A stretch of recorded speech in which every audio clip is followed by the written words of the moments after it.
You see that? Doesn't matter if you're a loser or a nerd or a freak. All that matters is that you become badass. Fall in.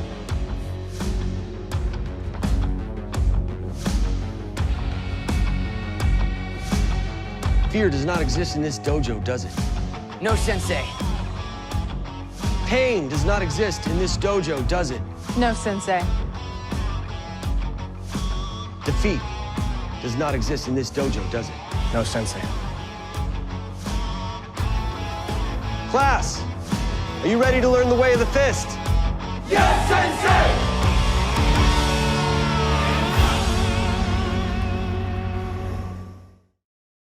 Okay, so, do you suck at VHS? You might. If you don't, great. If you do, I'm here for you. I understand the pain. It's tough. Anyway, this video is going to show you exactly how to do what I do, and that is be an absolute demon going into every game that you play.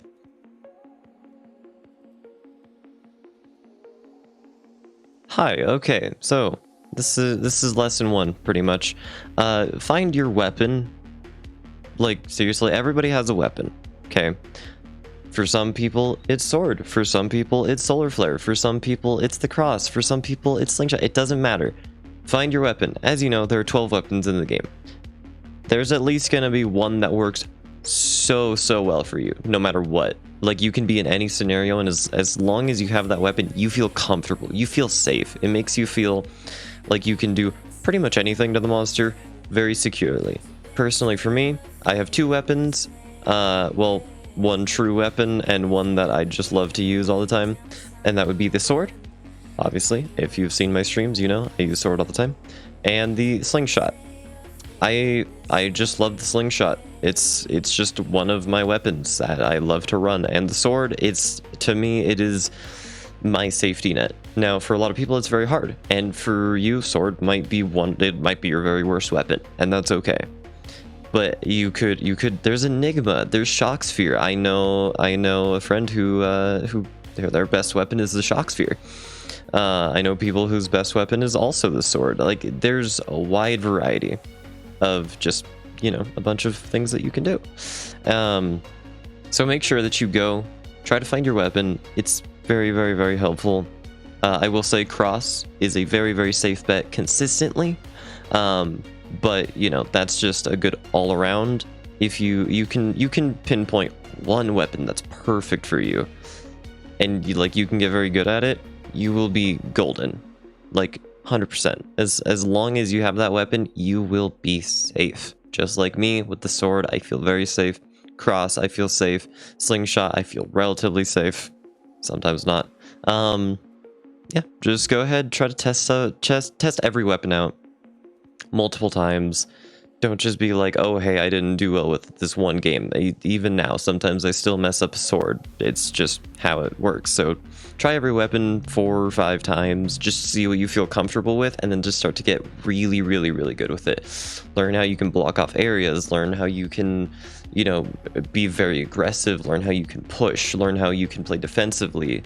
There are some weapons that are only really defensive, like the solar flare. That is a very defensive weapon that doesn't work very well on offense. The sword, it can be used both ways, but I would say is generally a more offensive kind of weapon, which is totally fine, and you can use it defensively as well. You just gotta get good with it. So every weapon can have its own uses, and try to learn your weapon.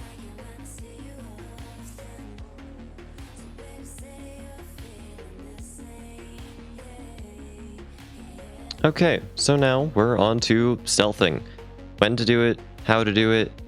It's my favorite thing to do in the game, in all honesty.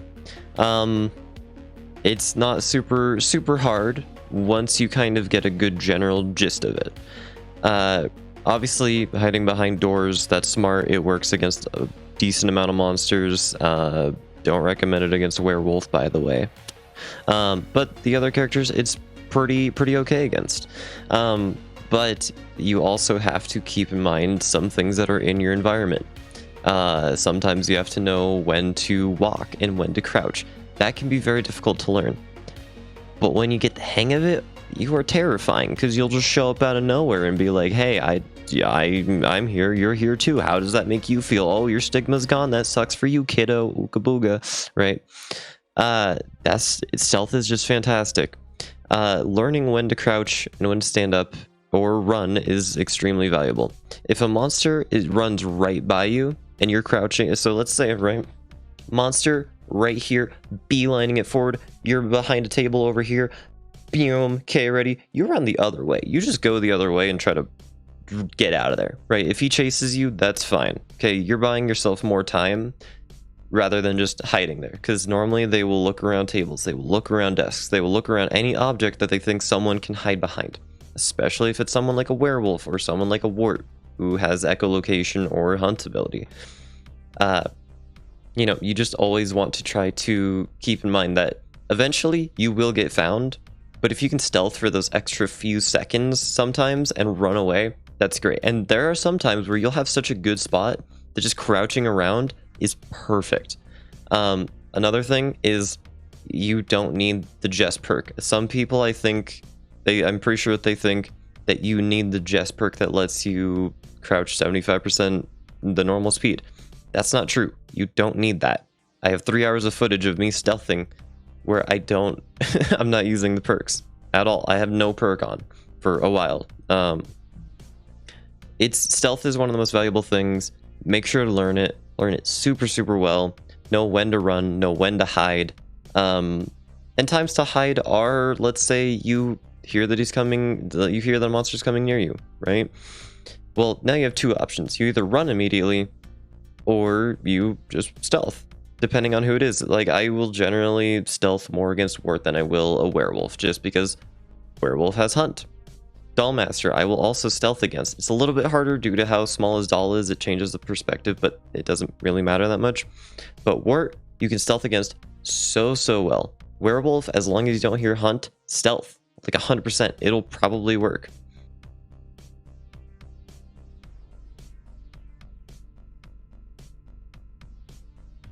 Okay, well now we're on to lesson 3 here, which is all about ambushes and, well, just team play. How to play with your team very well and be very effective. I'm not going to go into healing. That's totally different. There's times to heal. There's times to make a weapon. You'll figure that out on your own. That's pretty basic stuff. But times to go for ambushes and be very offensive with your team. Those are very, very important things. A lot of people like to play very defensively. The monster's not going to do that. They're going to be the ones to play defensively until they can armor up, howl, whatever they got to do, right?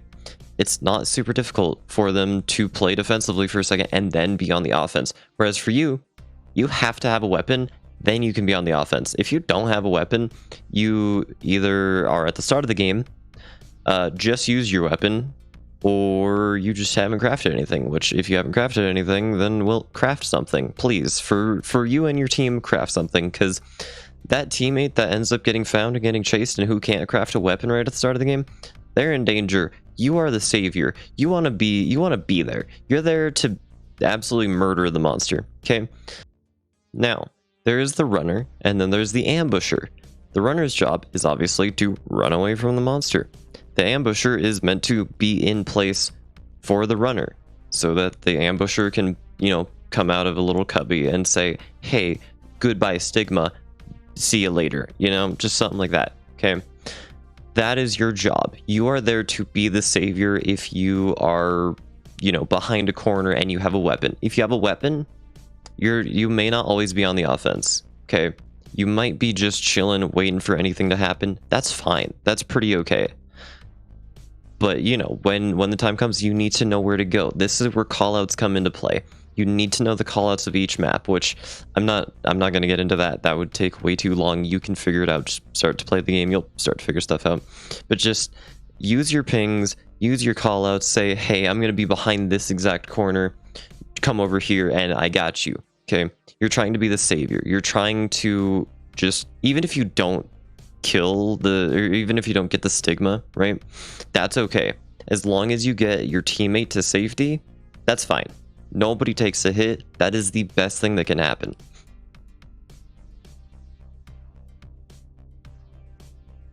So now you've learned all those things. Cool, right? Well, only a little bit. Probably one of the most important things is the priority list. Actually, definitely, I think the most important thing is the priority list. And by priority list, I mean when to heal, when to craft a weapon, how much health does everyone have determines that. There's a lot of factors in it and a lot of things that you can do.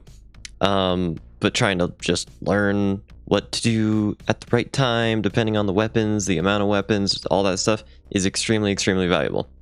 So my priority list shifts a lot. It changes dramatically every single game, constantly throughout the game.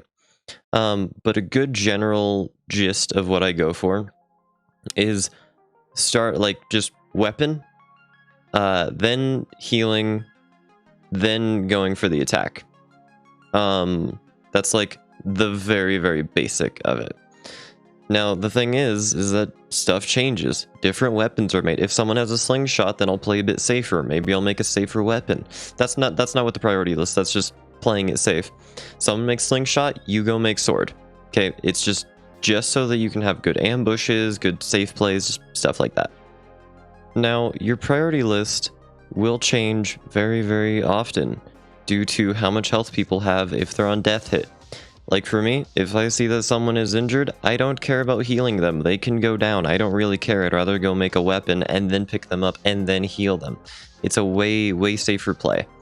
Now, there are some times where you do have to go pick them up because they are about to die. You just have to go pick them up because they're bleeding out. They're on the floor. They're gonna die if you don't get them up. Obviously, you'll want to get them up. If the monster's enraged, that also changes the priority list. Then it doesn't matter. No one should get healed yet. Everybody should be making a weapon if they can. And if they're not making a weapon, then they better be running or getting a soda or doing anything along those lines. Getting a chompy bar. It doesn't matter. Just anything that is not healing. That is the worst decision that you can make if the monster is enraged. Unless everybody already has a weapon. And once again, that's where priority list changes. If every single person has a weapon, then you can go for heal. Because, you know, sure, why not, right? But that rarely ever happens, okay? So think of the safety of your teammates more than yourself. Because your teammates are the people who are actually going to help you. You can do a lot. But if your teammates are bad, you can make them good. So do it. Make them good. Make sure that they heal at the right times. Make sure that if you're getting healed, you break off at the right time if you have to, okay? And make sure that people are in the right positions, because, well, you absolutely have to for priorities to work right. And just try to make sure that everybody, you know what everybody's doing. You know, you got to make sure that people, you got to see when people are healing, you got to see when people are getting, you know, ran. You just got to check on all that all the time. It's very demanding, but once you start to get the hang of it, you will probably make your own priority list, and that is totally fine. I actually recommend it. Actually, me and one of my friends, Soda, Mr. Editor Man here, is me and him have two somewhat different priority lists. They're relatively similar, but they still have they differ from each other. And it's not that one is better than the other, it's just my play style fits, you know, my priority list better. So try to work on that. Try to just make sure that healing is never your number one priority. That's like the one thing that I recommend. But getting sodas, making weapons, healing, all these things go into, you know, your priority list. What are you going to do? What are you going to go for? And just try to know that if your teammate goes down, it's okay. You don't always have to heal. If you don't have a weapon, sometimes that's okay. Just try to figure out where you can make one or self-heal. And just knowing, you know, even when to self-heal versus make a weapon and your own health, right? That's very important. Like for me, at the start of the game, for like most of the game, as long as I'm not on death hit, I don't mind taking hits. I don't mind going down. I know that it's kind of a burden on other people, but I'd rather get my 30% of progress on, you know, a sword or something, rather than, you know, just healing myself and then having to run away again immediately and getting 2% progress. Which doesn't always happen. Sometimes you'd be able to fully craft it. It just depends. But I'd rather just take the down, eat the damage, buy my teammates a little bit of time, and, you know, just let them do what they gotta do.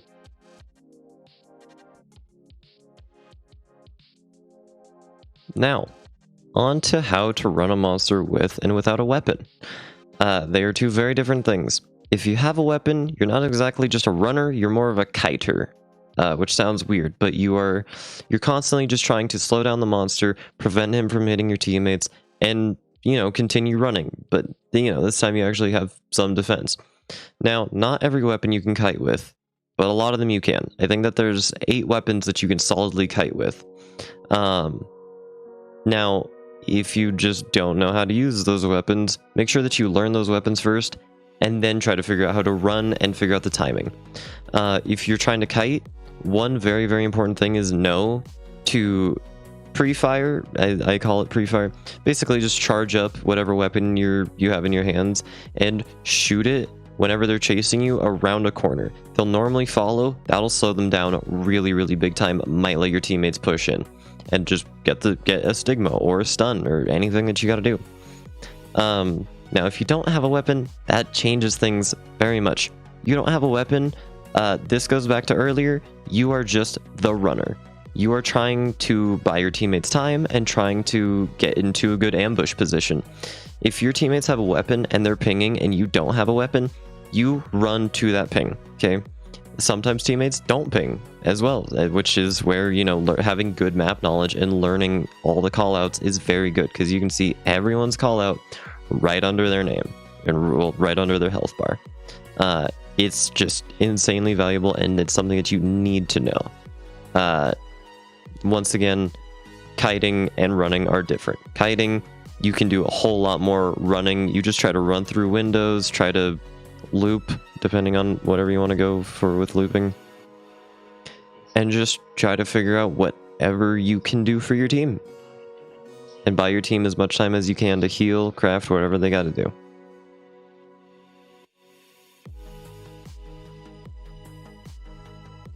And finally, something that is very simple, I think, is just building confidence in yourself and teammates. Don't be rude about it. Don't have a crazy ego, but if you make a good play, it's okay to compliment yourself. Say that you're sick. Say that you're insane. Say that you're the demon of the group right now. That's fine. But also, if your teammates land something really good, compliment them. Do it. It'll make them feel better. It may not make them play better. Sometimes it will, but it'll definitely make them feel better. If they land a Molotov, that's fantastic. If they get a ray gun, great. If they get a sword, amazing. Just be nice. Don't be rude. If they flub, it's fine. Just go make another weapon, okay? You can deal with it. Just don't try to be overly mean, because you don't need to be. And just try to be nice.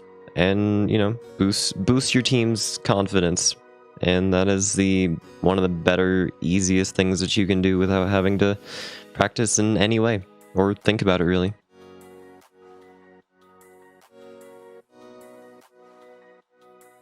Well, that is me for now. I stream over on Twitch, so if you want to go watch that, please do. And yeah, if this video helps anybody at any point, currently we're just in the beta. So hopefully this will work for anybody who's playing early access or when the game is fully out. And, well, thank you guys for watching. Hope you guys have a wonderful, wonderful day. And, yeah, you're beautiful. And thank you, gamers, for watching. Make sure to like and subscribe. And, yeah, have a wonderful day.